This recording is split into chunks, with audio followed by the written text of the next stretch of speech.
Muy buenos días, sean todos ustedes bienvenidos. Realmente estoy llena de aliento y de una confianza en que estamos en un momento decisivo para construir ser capaces de construir paz desde las plataformas y el Internet. Tenemos un reto enorme de construcción de civismo digital. Todavía no terminamos de resolver el civismo no digital cuando estamos enfrentando cómo vamos a ser constructores del civismo digital.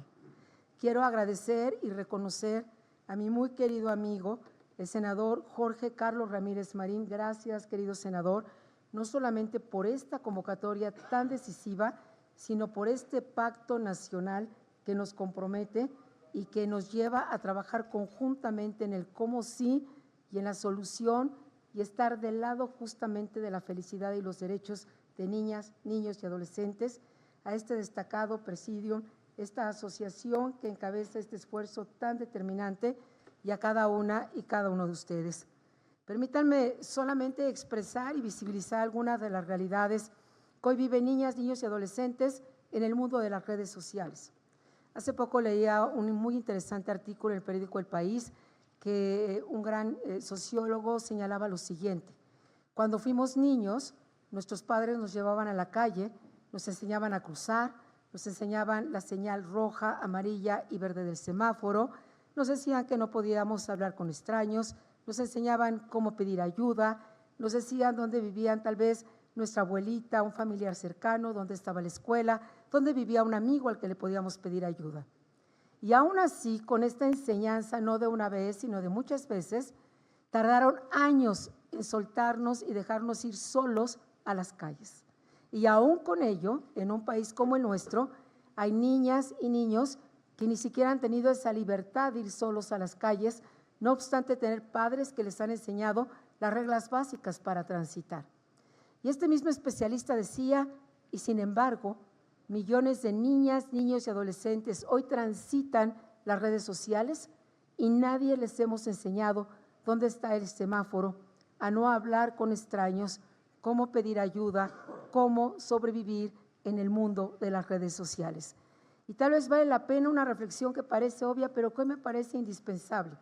Nosotros los adultos en general, y aquí hay gente muy joven, adulta, pero muy joven, pero digamos los adultos del senador Carlos Marín y su servidora, más o menos, él es más joven que yo, pero digamos, de nuestras generaciones, nosotros somos migrantes de las redes sociales.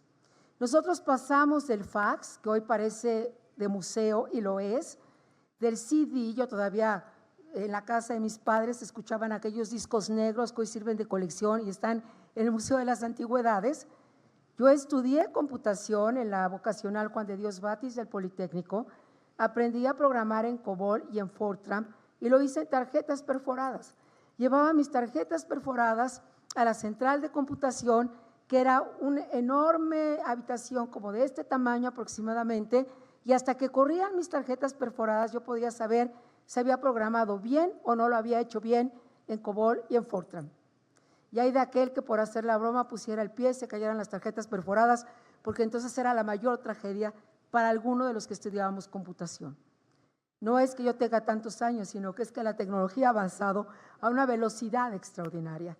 Nosotros los adultos somos migrantes en el mundo de las redes y generalmente las utilizamos como para un evento en el que hoy estamos participando. Sin embargo, las niñas, los niños y los adolescentes son nativos de las redes sociales. Este mundo es su mundo. Para nosotros pertenecer a un chat es pertenecer a un chat de trabajo, de amigos, y si alguien nos da de baja, puede ser que impacte un poco, pero no va a cambiar el sentido de nuestra vida. Incluso agradeceríamos que nos dieran de baja en algunos chats que nos quitan bastante tiempo y que decimos como para qué me importa estar en ese chat. A veces les digo a los adultos que tienen obsesión, aunque lo respeto, pero que tienen obsesión de subir sus fotos de lo que desayunan, de lo que comen, de a dónde van, de con quién saludan, le digo, ¿a quién le importa? Solamente a ellos y a quienes piensan que los pueden seguir por lo que hacen en sus hábitos cotidianos. Pero para las niñas, niños y adolescentes, esto tiene un significado distinto. Y hoy estamos en un mundo donde mientras estamos dialogando aquí nosotros en este Senado, En este momento hay al menos 1 millón de ciberpederastas conectados en las redes buscando víctimas en niñas, niños y adolescentes.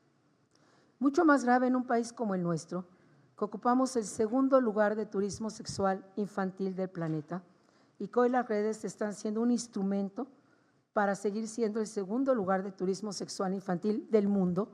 700,000 pederastas ingresan cada año a México para violar y abusar de niñas, niños y adolescentes con absoluta impunidad.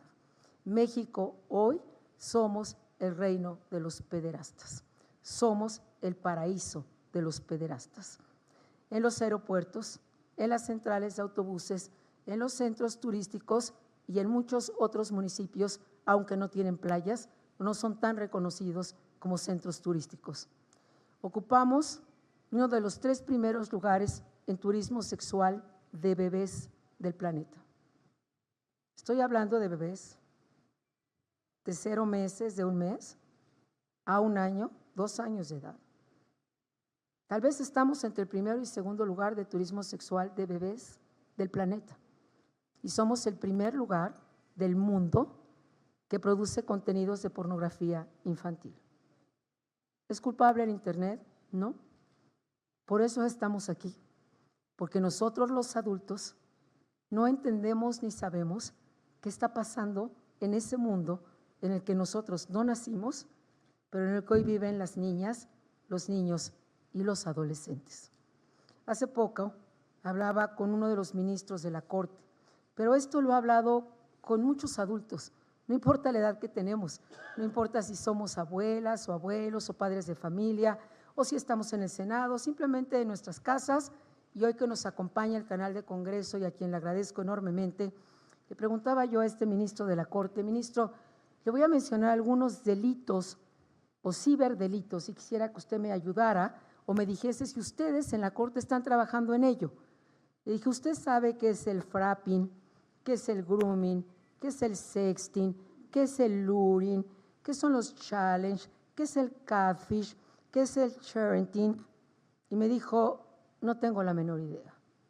Dije: ministro, ¿y entonces cómo vamos a trabajar en los ministerios públicos, en los juzgados, frente a estos ciberdelitos que hoy están viviendo miles de niñas, niños y adolescentes y también adultos, si me permiten, también adultos, pero en su gran mayoría son niñas, niños y adolescentes, si no tenemos ni la más remota idea de que estos delitos primero existen y cómo dañan la vida de niñas, niños y adolescentes estos delitos? Cada uno de estos delitos está destruyendo muchas vidas, porque hablando con víctimas, niñas y niños, víctimas de este ciberacoso, a diferencia de antes, cuando íbamos a la escuela, recordarás, querido amigo, y tú también, Mauricio, eres como de nuestro club, más joven, pero también eres de nuestro club. Cuando íbamos a la escuela, si había un bullying, pues era muy típico que los niños dijeran: nos vemos a la salida. Y a la salida pues se arreglaban ahí con un par de golpes y el acompañamiento de los otros, pero el niño regresaba a su casa, la niña regresaba a su casa y nadie más le acosaba, nadie más lo perseguía, nadie más le destruía la existencia. Sabía que su hogar era un lugar seguro al que podía volver y donde podía estar protegido. Sin embargo, los casos que hoy escuchamos y que hemos llevado a todo el país en foros para los que les pido apoyo, acompañamiento y asesoría urgente, escuchamos testimonios donde los casos son los siguientes: ¿a quién es al que corren de la escuela? ¿Al victimario o a la víctima? Quien se va de la escuela siempre es la víctima. Y el victimario y el niño bullying y la niña bullying se queda como la niña o el niño popular de la escuela. Pero cuando esa niña o ese niño se va de la escuela, que empiezan a irse de la escuela a partir de los 6 o 7 años de edad, no crean que se van de las escuelas a los 15 o 18 años de edad, se empiezan a ir a los 6 o 7 años de edad por el bullying a través de las redes sociales. Y la pregunta también es: ¿qué hacen niñas, niños y adolescentes menores de 13 años en las plataformas cuando esto está prohibido? ¿Y quiénes les damos acceso a las niñas y niños menores de 13 años de edad a las plataformas? Nosotros, los adultos. Yo lo combino en plural, pero debo decir que yo no lo he hecho, pero lo combino en plural hablando de nosotros, los adultos. Este ciberacoso no para en el tiempo de la escuela. Este ciberacoso va y tortura a esa niña o niño 24 horas al día, 7 días de la semana. Pero aparte, los testimonios que tenemos es que cuando esa niña o niño se inscribe en otro plantel educativo, el ciberacoso del plantel 1, del cual se fue, se une al acoso del plantel 2 en el cual está. Y tenemos el caso de un niño que incluso tuvo que salir a un colegio al extranjero porque no soportaba ya el bullying de los colegios de aquí, y el resultado fue que se unió el grupo de bullying de la escuela 1 más la escuela 2 más la escuela 3 en Nueva York, hasta que el niño se suicidó. Y a los foros que hemos estado recientemente nos acompaña Ana, una mamá de San Luis Potosí. Yo nunca pensé que iba a escuchar esto de una madre de familia, porque yo lo soy y soy abuela. Y cuando oigo a Ana decir en los foros, mi hijo de 19 años se suicidó el año pasado por el ciberacoso que vivía, y qué bueno que lo hizo porque finalmente le encontró la paz, y yo también. De verdad no puede dejar de simbrarme este testimonio de una madre que agradece que finalmente hoy su hijo viva en paz, porque las redes sociales le destruían, o a través de las redes sociales le destruían la existencia. ¿Cuánto tenemos que hacer? Tenemos todo por hacer. Y yo reconozco, como se ha dicho aquí, que las redes sociales son un instrumento y una vía extraordinaria de comunicación, de encuentro. En la pandemia fue a través de las redes sociales, de los Zooms famosos y de otros sistemas que nos pudimos abrazar, que nos pudimos encontrar, que nos pudimos identificar. Pero también en la pandemia se intensificó el uso para niñas, niños y adolescentes como nunca antes. Y ahora la pregunta que yo quiero plantearnos a todas y todos nosotros es, y a partir de esta realidad, ¿cómo vamos a construir civismo digital? Una niña de 13 años me decía, el peor momento del día, donde empiezo a sudar, donde empiezo a temblar, donde no quiero abrir mi computadora o mi tablet, es cuando regreso de la escuela. Porque en el momento en que abro el chat de mi salón o el chat donde nos unimos diferentes alumnos de la escuela, veo la encuesta del día.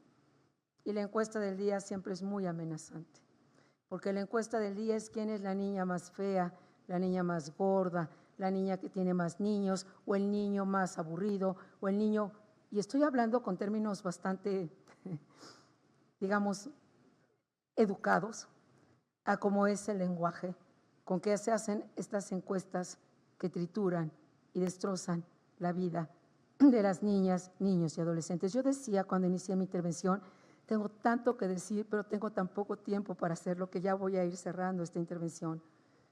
Pero decía que para algunos adultos que nos saquen de algunos chats es una bendición y es un alivio.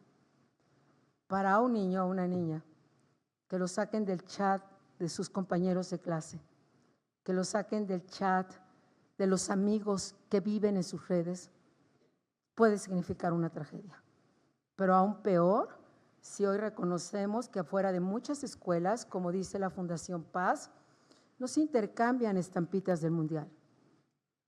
Se intercambian los packs o los nudes de niñas, niños y adolescentes que, dependiendo del colegio y dependiendo si no se han vendido nunca, valdrán más que aquellos que ya se vendieron antes. Y habrá niñas y niños torturados porque se están vendiendo sus packs o sus nudes. Y cuando hablo de esto en los foros, muchos adultos no me entienden, pero todos los jóvenes que están ahí, todos los niños, me entienden perfectamente de lo cual estoy hablando.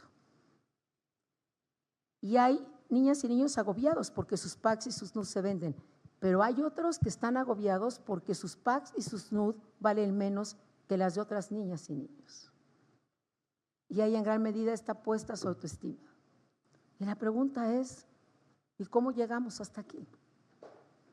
Pues entonces creo que por eso este pacto es absolutamente urgente e indispensable.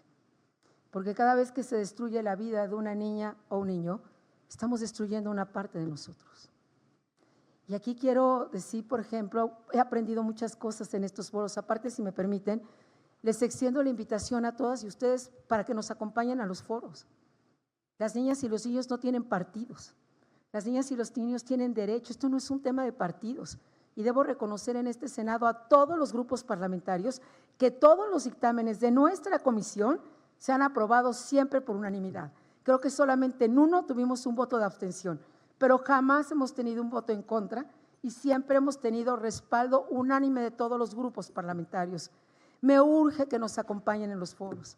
Les pido su ayuda, se los suplico por favor, para crear plataformas en contenidos que nos ayuden a la prevención y al acompañamiento a niñas, niños y adolescentes que están siendo víctimas o que han sido víctimas y que están destrozando sus vidas, porque hoy en la noche habrá al menos entre 4 niñas y niños que se han suicidado y más de la mitad de ellos son por ciberacoso. Agradezco a la Guardia Nacional, porque en todos estos foros la Guardia Nacional nos ha acompañado de una manera extraordinaria, como lo han hecho especialistas, y hoy les pido que ustedes también se sumen a este esfuerzo y que a mí, que yo estudié COBOL, Fortran y que conocí otro mundo de la tecnología, me ayuden a diseñar contenidos y plataformas donde podamos ser más efectivos, más rápidos y lleguemos primero a todos los adultos, pero sobre todo lleguemos a construir y ayudar a construir la felicidad de niñas, de niños y de adolescentes. Y termino, ya lo mencionó el senador con este challenge del clonazepam, pero ha habido otros como el de la ballena azul. El que gana es el que se suicida. O el caso que acabamos de tener en el Estado de México. Ya no estoy hablando aquí estoy hablando de una joven universitaria, estudiante de física, porque hoy este abuso del cual hablaba mi amigo el senador, presidente de esa comisión tan importante, ya las redes son el instrumento ideal para hacerlo. Y esta joven estudiante de física se metió a uno de estos juegos más famosos, ¿no?, que se hacen hoy en las redes sociales, y en este juego, que es por donde entran muchos de estos cibercriminales, pues se identificó con un amigo, hizo un amigo, pues era buenísimo en este juego. El caso está documentado en toda la prensa nacional y por eso ya no doy más detalles, pero el caso está ahí. Tiene cerca de 2, no más de 3 meses que sucedió, y ella lo invita a jugar a su casa, a este videojuego, porque son muy buenos los dos. Y cuando este joven llega, ya está sola, hacen este videojuego, este reto, pero lo que ella nunca supo es que no solamente era muy bueno en el videojuego, sino que este joven estaba en un challenge, y en ese challenge o ese reto, el ganador iba a ser la primera persona que decapitara a otra persona. Así que justamente la decapitó. Y cuando lo atraparon, no había en él un sentimiento de culpa. Él estaba orgulloso porque había ganado el challenge. Y aquí es donde entra el gran reto de la salud mental. Como recuerdo a Julio Frenk, cuando compartimos en el gabinete y era secretario de salud, decía: Josefina, no le hemos dedicado nada a la salud mental. Y después de la pandemia, creo que uno de los grandes beneficios de la pandemia es que volvimos a hablar de la salud mental. Por lo tanto, yo quiero dejar también un mensaje esperanzador y de aliento. Esta convocatoria debe ser una convocatoria decisiva, no una convocatoria más en el Senado de la República. Y nos debemos llevar una tarea fundamental cada uno y cada uno de nosotros. Es decir, aquí no se trata de culpar, aquí se trata de construir civismo digital y de enseñar en el mundo de las redes a cómo cruzar las calles, a dónde está el verde, en dónde está el rojo, en dónde está el amarillo, a no hablar con desconocidos y, como decía un especialista, y esto es un mensaje que también les transmito a mamás, papás, adultos que me están escuchando: no castiguen los celulares, porque la primera tentación es: te voy a castigar el celular. Y decía el especialista: si los castigan, nunca les van a decir cuando un ciberpederasta esté allá adentro o cuando sus compañeros de la misma edad también están destruyendo su vida. Yo a veces les pregunto a los papás en los foros: cuando ustedes ven a sus hijos usando un dispositivo, deben preguntarse: ¿son los bullies del salón o son las víctimas? ¿O son los otros los que ven y no dicen nada? Con lo cual también debemos trabajar en una conciencia mayor. Porque todos los casos de ciberacoso, ciberbullying, ¿qué nos dicen las víctimas? Si los otros hubieran intervenido, en lugar de durar 4 años o 5 años, hubiera durado tan solo una tarde, hubiera durado tan solo un día y no hubiese acabado en el testimonio de Ana agradeciendo el suicidio de su hijo, porque solamente así encontró la paz. A esto nos invita hoy esta convocatoria. Este es el pacto que estamos firmando y yo de antemano les agradezco por todo lo que nos puedan ayudar. Yo estoy a las órdenes, yo soy una más del equipo, yo estoy dispuesta a aprender, yo estoy dispuesta a ir a donde me digan y hacer lo que tengamos que hacer para que pare la violencia digital y las redes se construyan y las construyamos justamente en instrumentos de paz, de unidad y de certeza. Hagámoslo por las niñas, los niños y adolescentes, pero hagámoslo también por nosotros, porque por ello debemos responder. Muchísimas gracias a todos.